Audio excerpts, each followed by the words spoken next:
असं आहे आमचे तर लोक देतेच पण बाहेरच्यांचा बी नाही आणि ग्रामपंचायत वाले पोलीस लोक सर्व दुर्लक्ष करत आहे।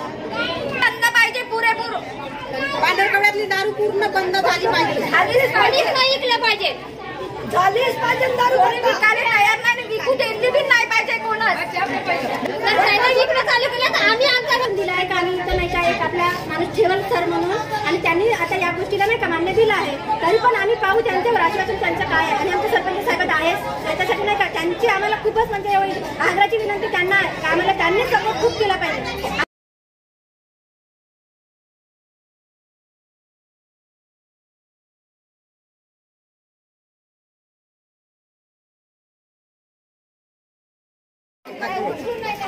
गावातील दारू बंद करण्यात यावी। मेंबर लोकांच्या घरी सुद्धा दारू विकणे चालू आहे त्यांनी आपलं मेंबर पद सोडून द्यावं दारू विकायची असेल तर राजीनामा देऊन द्यायचा आपल्या पदाला। आम्हाला मानसिक त्रास होत आहे दारूपासून त्यांनी जर बंद नसेल करत तर आम्ही बाया चौकामध्ये दारू बसून विकू चक्का पण बंद करू।